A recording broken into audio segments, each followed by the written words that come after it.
Aha. And yet another one. Senegal.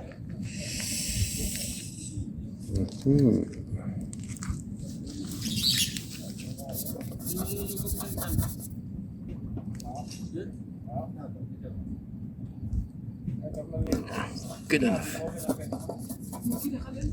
Done.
Hi again. Hello. Good morning. What a morning.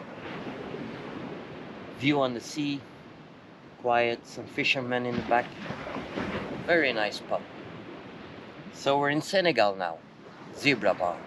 Pretty famous with overlanders, so we thought we need to visit it. And indeed, it's a very nice spot.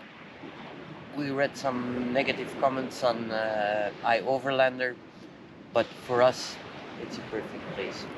Yep. Nothing to add.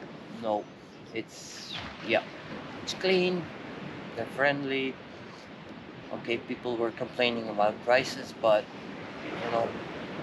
nothing comes for free. So we're happy here. So in short, let's tell about last days. So last film we did was in Victor's place in Villa Maguela in Nouadhibou. So if you haven't bookmarked that place yet, it's high time you do it. It was well worth visiting, and if you have the chance, just stay for at least one more night. Yeah, we stayed only one night because we were not pressed, but our plan was to move on. We only had 5 days laissez-passer on Mauritania. And in Nouakchott we wanted to get to some consulates and embassies and check on the visas. So that's why we couldn't afford additional stay there. We needed to plan for 2 nights in the capital of Mauritania. Yeah, Yep. Which actually turned out to be Useless. not necessary in our case, Mm-hmm. because there were two embassies or consulates that were worth considering visiting. So first one was Guinea-Bissau, but we decided not to go through that country, so we didn't get the visa. But Anna, who currently joined forces with us, or we just joined forces and we're going together for a bit. She managed to get her visa in no time. The only caveat was that the embassy changed the address, so it was a bit of hide and seek, but that's the part of the game. And we wanted to have the Ivory Coast visa, but the consulate was closed and moved to, guess where? Nouadhibou. Yeah, where we were could have coming stayed. So yeah, we were not successful, but maybe that information will come handy to other people. And by the way, the embassy area in the capital of Mauritania is really growing. They are building new embassies everywhere, so most of the old addresses are not valid anymore. And soon, or it has already happened or will happen soon, most of the embassies and consulates will just move into new buildings. So be mindful of that. Again, it will be a bit of a treasure hunt Hunting. game. Like where to go. Yeah. Yeah. But it was also a very nice stay in Nouakchott. Yeah. We stayed. Auberge Triskel, or something. run by a French guy this time, because Victor and Villa Maguela, he was a Dutch guy. This one was French guy. French owned. Yeah. Rooms were very nice, very spacious actually. Very spacious. Yeah, the food Our was very salle de good. bain was really a salle Yeah. de bain, like really. It was a dancing hall actually. Ballroom is not Not a bathroom. bathroom. But it was very clean. Everything was there. It was also again a very nice stay. People were friendly. The food was also very good. Yes, and actually it turned out to be not more expensive than the food on the streets. So all was okay. Yeah, very okay. Then we took off and we planned actually to cross the border to Senegal. In Diama, not yeah. in Rosso. Yeah, in a small border crossing. The only, risk, let's say, was that we had to do like around 40 kilometers, a bit more, I think, of off-road, and people had very big stories about that track, especially when it rains. It's a very heavy track when it's wet. And I think it can be very yeah. heavy when it's wet, because it's from this clay soil. Yeah. So now you can it get was stuck there. concrete. This clay, when it dries out, it becomes stone, and it was like a stone track, really, for the But bikes. with corrugations and very washboards. deep. Yeah. We need to check some screws today. Today on the bikes, if everything's still tight. I know my one thing on my bike is not tight. The navigation support. Mount. Yeah. It came loose, so it's rattling. Yeah. But we just need to, add some Loctite, tighten the screws, and that will be done. Yeah. So give the bikes a checkup. I'll go to St. Louis today, get some cash out of the ATM, do some shopping for the coming days, and then we'll set off to Dakar to arrange our carnet de passage, because the border crossing is a small one, so they cannot... Super relaxed, by the way. Super relaxed. It took us 1 hour to cross. Not even. Not because there was so much work, but everyone was just not in a rush. We were the only people at the border. Yeah. It was nice, very nice. And even the border guards, they invited us. It was very warm. It was around 40 degrees. So we were sweating like hell, and the guys saw we were struggling, with the heat, and they invited us into the office to wait for the paper stuff, because they had air conditioning there. So it was a very pleasant procedure. Yeah.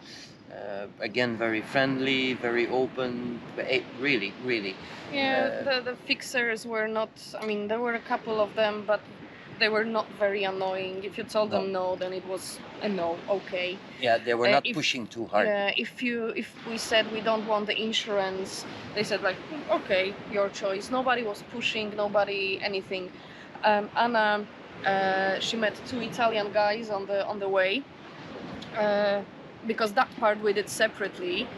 With an intention to stay before the border and camp in the national park, but somehow we missed each other, so we crossed the border and came to Zebra Bar, and Anna joined us a day later because she stayed there, but we just didn't see each other. On the way she met two Italian guys, and they took the border crossing in Rosso, and each of them was lighter of 170 euros because of paying for this, paying for that. In Diama we just paid the official price for the bridge, which was 4,000 francs. Yeah. And then for the laissez-passer it was 5,000 per motorbike. We paid just the money we needed to pay. Even we skipped the exit stamp fee. Exit stamp fee, they called it. So we skipped it. You know, I just shook hands with the guy, and he let us go. I think they asked you, but you said like, why do I need to pay it? And they didn't have a valid answer for that. So because it was. I shook his hand and we went. Yeah, and No nobody issue. chased us. No. So yeah. it was a very nice crossing, and the track, it was heavy on the bikes, but it was beautiful. We saw some wild crocodiles, pumbas. We saw a lot of them actually crossing the road. And then birds, and I mean, it's a birds. paradise for birds because of the shallow water next to it. Yeah, that's why when it rains and the water levels go up, it's totally flooded, and then I guess it will be very difficult. Joris said he would love to cross that during the rain on his heavy motorbike and get stuck and struggle for days. Adventure. Yeah, why? But still. Yeah, it was very worth going that way. Yep. Not only cheaper, but also more beautiful than the main border crossing. Even when we entered Senegal, there was like a monkey running across the road. So it's really, I really have the feeling we're in Africa now. You know, the animals, the green, the nature. It's completely different than Mauritania.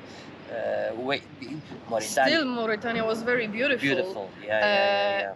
Probably because 1 month ago there was those heavy rainfalls all over Western Africa, like crazy weather. And maybe you can remember in Morocco we got stuck in rain before Chef Chouan, and we got told by our friends that they really got cut off in some villages because of the rivers being rough and too deep to cross. And then yesterday we were told that in Mauritania was just covered with flowers because everything was blooming. Maybe that was the thing that we were told as well. Like, Mauritania is beautiful, it's blooming, and we were like, it's desert, it's but sand on the left, sand on the right. But no, it was green. It was green. There was grass. There were bushes and trees, and I haven't seen Mauritania that beautiful. And it was again clean. Just a few car wrecks, few dead animals, but not zillions of it as it used to be. They really did a good job in. They're paying attention to keep their country clean and inviting. Well done, Mauritania. Really. It's it was a very nice experience there. Good. So we'll see in the coming days what we will do. We'll go to Dakar tomorrow. We only have 4 days to have the carnet de passage stamped. So, but we read a message on WhatsApp group that there's a Spanish guy had an accident yesterday on this track. So he's in hospital now, like 20 kilometers from here. His bike is stuck in at the border, so we'll go tomorrow to Dakar. But we will see if the guy needs help or whatever. Maybe picking up his bike at the border. Maybe we'll come back. So we'll see his situation and decide then what we'll do in the coming days. Yeah, we have time, so we can help others out. Yeah, we have time and no money. Buy us a coffee, by the way. Okay. No. Good. No, because it just now sounds like not backpacking but bagpacking. Backpack. Bagpacking. No. No, Okay. no, it's not this give me a pen, donnez-moi thing. No, Ah, no, yeah, we're not. No, just if you feel like it, yes, please buy us a coffee, buy a t-shirt if you want to be stylish, but Yeah. yeah, all up to you. Yeah, okay. Good. So, we'll keep you posted on the Dakar story in a couple of days and the Spanish guy's story. If we can help him, we surely will go out of the way to do so. Okay. Okay, See you next time, guys. bye bye. Bye.